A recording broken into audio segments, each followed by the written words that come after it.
All right, so I'm in a different setting here today, and I'm actually at work, but at the fitness center where I work, but we're down to just two members in the place, and so it's kind of a dead time, knock on wood. We'll see if I can get through this.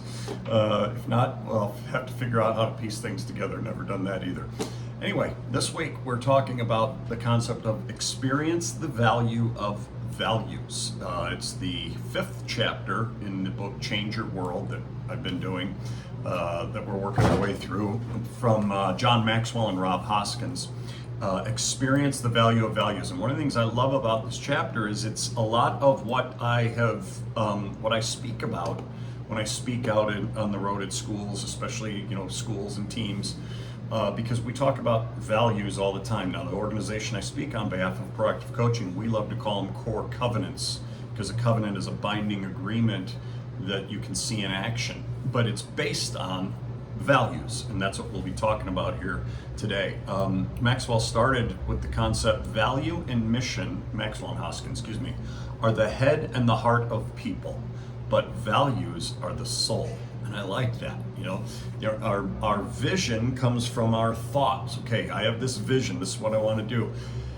Then it becomes a mission. This is what my heart is saying I need to do. You'll be hearing about something I've told you that this book has kind of was a sign that said, you got to do this, Scott. You'll be hearing about that in a few weeks when we finish this up. There'll be a mission involved with that. It's in my heart right now. But the values that people have, that's what makes up their soul. That's who they are. This is what we say to teams all the time. What's your identity? What do you want to be known for? Well, that'll be based on the values that you are striving to become. That becomes your identity. Two things are responsible for making leadership rise. The first is competence. You got to know what you're doing. You have to, be able to perform and know how to perform. The second is values. Values are your principles that guide your decisions and behaviors. When those values are good, they bring only benefits, no harm. Okay, to yourself and others. When leaders have good values, which are reflected in their behaviors, people are willing to trust and follow them. Good values allow leaders and everyone else to help others. It's all based on your values. When you're in a leadership role, if you don't have good values, people they're just not going to follow you. It's that simple. So it starts there with your character, your values. Okay. Then there's a section, this section or heading, the value of good values. Maxwell and Hoskins said, I think most people would agree that good values are important, but at the same time, they'd rather move on to discuss strategy for changing the world. It's almost as though they take values for granted, assuming that people will learn and embrace good values on their own. But being has to precede doing if you want to change your world. Gosh, that's so good. And this is one of the things that in one of the talks that we do with Proactive Coaching, we say this concept that it's the talk about first steps to great teams, where we zero in on core covenants and values and how do you create the culture that you're seeking. And we say coaches will put all kinds of time into their strategies and the drills that they want, and heck, even the uniforms that they're going to choose, that they're going to get, and then not do anything in terms of teaching the values for the program. It's almost like, well, yeah, that's a given. We have that. And we say this all the time. Too many teams just leave their culture and leave the values of the program up to chance. It's done by accident, as opposed to, no, we're going to get intentional, and here's what we want to be. And this is exactly what Maxwell and Hoskins are talking about. Too many people, just would rather discuss strategies and this and that, as opposed to, let's create the values that we want in our culture, in our programs. So I think this is a real key. And then you can say it, and we're going to talk a little bit more about this in a little bit, but you can say it all you want, but until you're actually living it, it won't matter either. But I love that line, being has to precede doing. You have to be the things that you say you want to be before you even can do the things that you want to do. No matter where or when you were born, no matter how much or how little talent or intelligence you possess, no matter the circumstances of your upbringing, You can learn, embrace, and practice good value. It's your choice. This is what we tell kids and coaches all the time in our life lessons for athletes talk. See, I keep referencing these from Proactive Coaching. You need to get on the Proactive Coaching site and get in touch with us, Rob Miller, Bruce Brown. I'd be happy to do it too if you would like to have us come out and speak at your school, because the things that are happening here, this is exactly the stuff that we talk about all the time. Okay, we do these presentations. This one's the Life Lessons for Athletes presentation. We talk about, the very 10 behavioral characteristics. So Bruce's book, Life Lessons for Athletes, that's on that site. Check that out. 10 behavioral characteristics that you need to have if you're going to truly be an athlete, as opposed to, oh yeah, he's really fast, or he scores a lot, he's a great athlete. Yeah, but is he teachable? Is he selfless? Does he have integrity? Does she have integrity? Is she disciplined? I mean, these are some of those types of things you have to have. And so this concept is, every one of those, we say this is a choice that kids can make, and that you can make as a coach, and that anybody can make. I can choose, and then they have a list here. We do this in that presentation too, in a couple of them. The first steps to great teams, the life lessons will show lists of a lot of these types of characteristics. And so they have attitude, commitment, communication, courage, fairness, forgiveness, blah, blah, blah, all of these, right? Just a long list of these are the kinds of things that you have to have. And so we say this in that talk, that every one of these is a choice. And you can choose to do it. I can't choose to make my 40 time faster today. I can go out and work on it. I can't choose to score 20 points tonight. I can't choose to be 6'5", 220. I can't choose that. But I can choose to have mental toughness. I can choose to be a great teammate. And that's what this is talking about.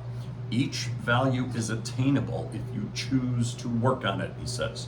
Regardless of your education, intelligence, gifting, or skills, you can live any or all of those values. You can choose to do it. Choice is the difference when it comes to values. Choosing makes change possible. Gosh, I love that. It is so true.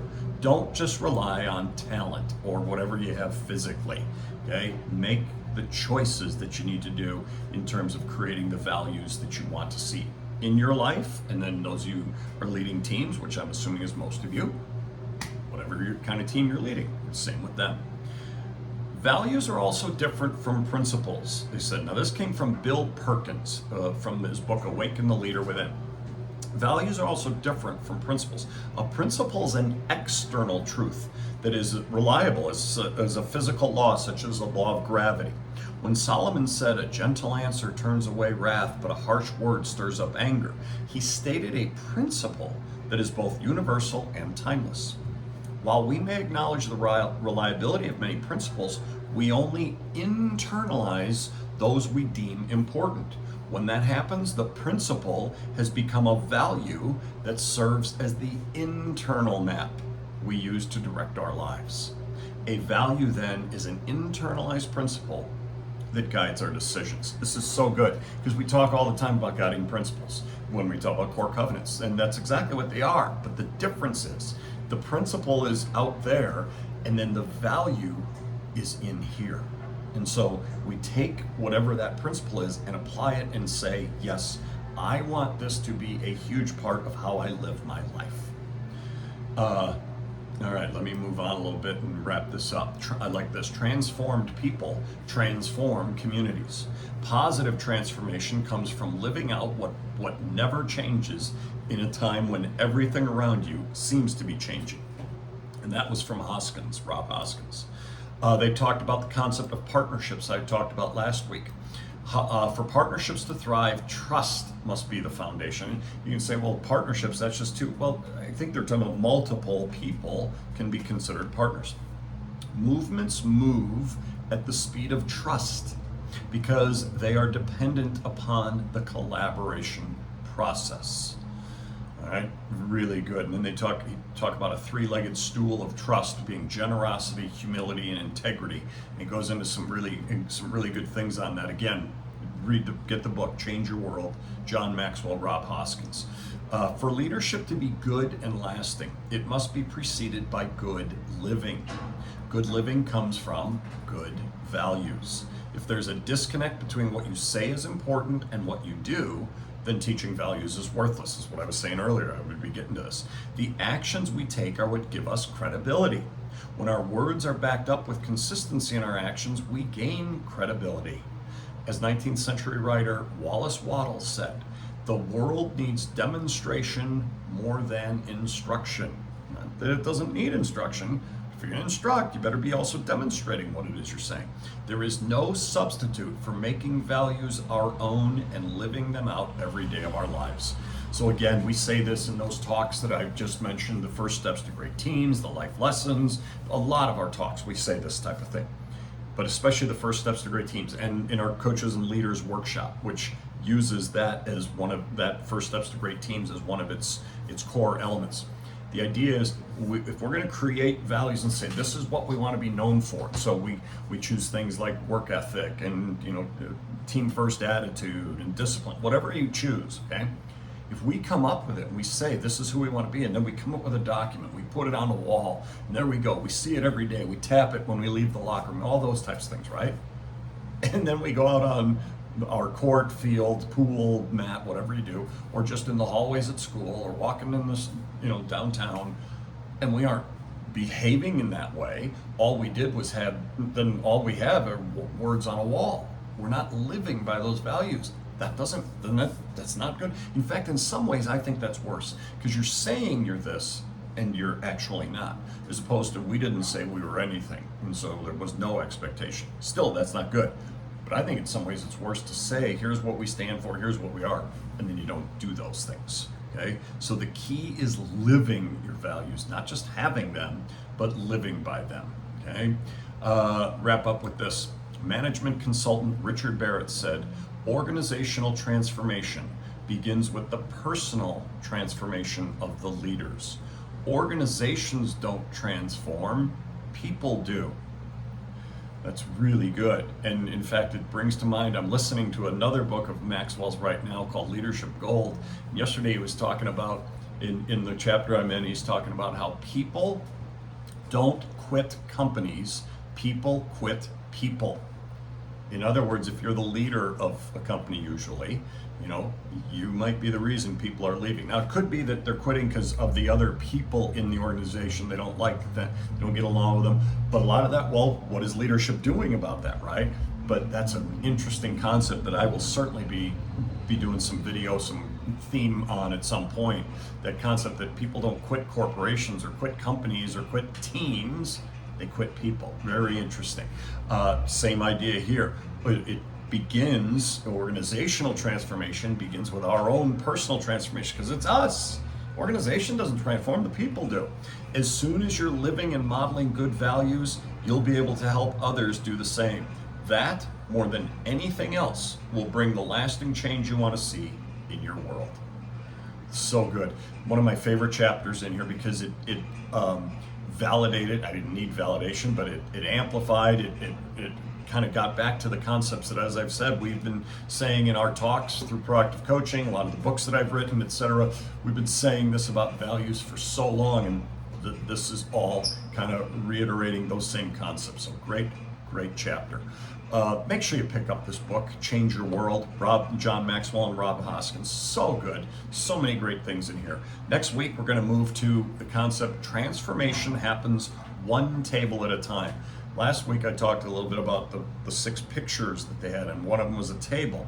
Well, this is now where they go into detail on this concept of transformation tables, something that in their organization, Maxwell's organization, they've used for years. So come back next week to check that out, and we will talk to you then.